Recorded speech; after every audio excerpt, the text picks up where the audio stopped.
प्याज की उन्नत खेती यूट्यूब चैनल पर आप सभी मित्रों का स्वागत, वंदन, अभिनंदन। किसान भाइयों, मैं हूं आपका कृषक मित्र और आप बने हैं अपने यूट्यूब चैनल प्याज की उन्नत खेती पर। जिस प्रकार से अभी हम देख रहे हैं कि पिछले 15 दिनों से 15 दिन के पहले क्या कंडीशन प्याज की बनी हुई थी। हर व्यापारी, हर आयातक, हर किसान जो प्याज की खेती भी कर रहा है वह भी अपने पूरे मन से प्याज की खेती नहीं कर रहा था। प्याज की लगवाड़ भी हो रही थी, प्याज बिक भी रहा था। आज भी हमारे इंदौर की मंडी में, शाजापुर की मंडी में प्याज की आमदनियां कोई कम नहीं है। आप पिछले दिनों की उठाकर देख लीजिए तो वही 25-30 हजार 35 हजार कट्टे इंदौर मंडी में आ रहे थे और आज भी 25 से 30 हजार कट्टे हमारे इंदौर मंडी में पुराने प्याज के आ रहे हैं। नए प्याज की हम बात करें तो नए प्याज में तो बिकवाली शुरू से ही अच्छी है। जहां पर पुराना प्याज 2 से 3 रुपए किलो बिक रहा था, वहां पर नया प्याज जो क्वालिटी वाला था वह 14-15 रुपए किलो बिक रहा था। लेकिन पुराने प्याज में किसान भाइयों ऐसा क्या हुआ कि अचानक से इतनी डिमांड निकली और आज प्याज का बाजार, जो प्याज 2 रुपए 3 रुपए किलो बिक रहा था वह 12 से 14 रुपए किलो बिकने लगा।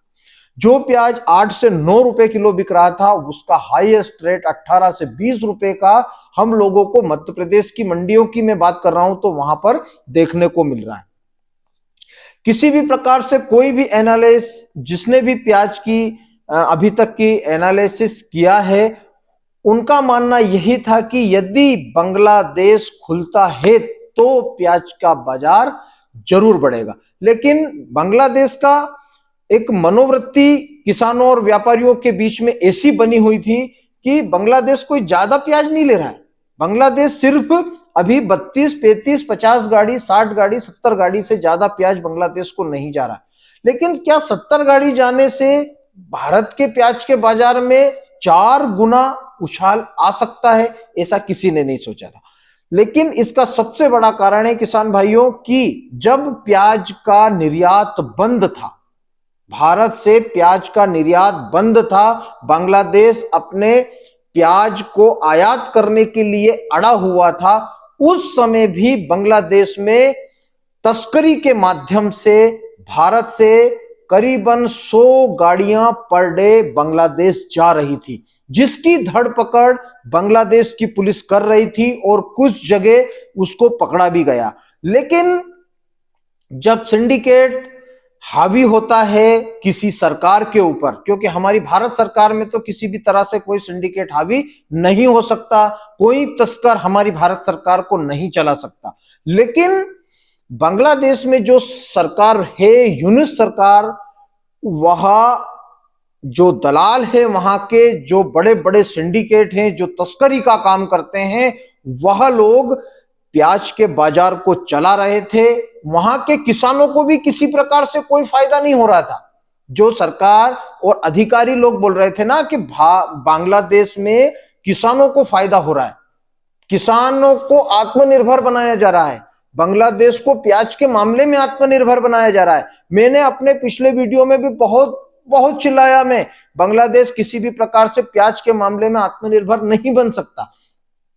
लेकिन जब 2 देशों का मामला आया तो मेरे को अपनी आवाज को धीरे करना पड़ा, क्योंकि 2 देशों का मामला होते हैं, कूटनीतिक संबंध, राजनीतिक संबंध, व्यापारिक संबंध, सभी चीजें अलग अलग चीज होती है जो रातों रात टेबल पर बैठकर उसको निपटाया जा सकता है। यदि कोई का देश यदि जिद करता है तो उसको सीधा करने के लिए भी कुछ हथकंडे अपनाए जाते हैं और उसी हथकंडे अपनाने के चक्कर में भारत का किसान इस बार प्याज की खेती में लगभग 90% फेल हो गया। यानी कि किसान की कैपेसिटी होती है, प्याज उत्पादन करना उसका काम है, प्याज का स्टोरेज उसने अच्छे तरीके से किया। इस बार प्याज की गलन सड़न सबसे उसने प्याज को अच्छे तरीके से बचाया, क्योंकि मैंने बहुत सारे अपने वीडियो में कहा है कि इस बार प्याज की जर्नी लंबी होगी और लंबी हुई। लंबी होने के बाद अगस्त एंड और सितंबर में जब बांग्लादेश ने प्याज का निर्यात खोला तो हम लोगों को एक आशा बंधी हुई थी कि अब कहीं जाकर प्याज का रेट हम लोगों को 20-22 रुपए किलो का देखने को मिलेगा। बहुत सारे लोग बोलते रहे कि बांग्लादेश इस बार प्याज नहीं लेगा, बांग्लादेश आयात नहीं करेगा। लेकिन किसान भाइयों, मैं आप लोगों को अभी भी बता दूं, भारत में इस वर्ष 2025 में रिकॉर्ड उत्पादन हुआ था प्याज का, और किसानों ने रिकॉर्ड उसका स्टोर भी किया था। उसके बावजूद भी प्याज फेंकने की कंडीशन कुछ दिनों तक बनी थी। मनोवृत्ति इतनी ठंडी पड़ गई थी कि कोई भी व्यापारी प्याज का नाम लेते ही उसके अंदर कपकपी आ जाती थी, क्योंकि छोटा बाजार होने के बावजूद भी, यानी कि कम भाव में प्याज खरीदने के बावजूद भी व्यापारियों को लाखों रुपए का नुकसान हुआ था। इसलिए प्याज से लगभग जो छोटे व्यापारी थे उन्होंने दूरियां बना ली थी। मंडियों में जहां पर 100 व्यापारी होना चाहिए वहां पर मात्र 10 व्यापारी व्यापार कर रहे थे। ऐसे में यहां पर भी सिंडिकेट पैदा हो रहा था। लेकिन जैसे ही बांग्लादेश का निर्यात खुला और 2 नंबर से 1 नंबर में जब प्याज बांग्लादेश जाने लगा, तो बाजार में मनोवृत्ति टाइट हुई और व्यापारियों ने धीरे धीरे प्याज के बाजार को अच्छी कंडीशन तक पहुंचाया। और आज जो प्याज 2 रुपए, 3 रुपए, 4 रुपए किलो बिक रहा था, वह 12-13 रुपए किलो बिकने लग गया है। लेकिन अब इससे बहुत सारे किसान मित्र बोलेंगे कि इससे क्या फायदा, जब हमने प्याज बेच दिया और उसके बाद ये प्याज का बाजार बढ़ा। तो किसान भाइयों, यदि यही मनोवृत्ति और बांग्लादेश की जो सरकार और वहां पर जो तस्करों का सिंडिकेट बना हुआ है, जो ग्रुप बना हुआ है, यदि वह प्याज के बाजार को हस्तक्षेप नहीं करता, वहां की गवर्नमेंट यदि अपनी जनता की सुनती, अपनी जनता के द्वारा चुनी हुई सरकार यदि वहां पर होती, तो आज स्थिति हमारे भारत के प्याज किसानों की कुछ अलग होती।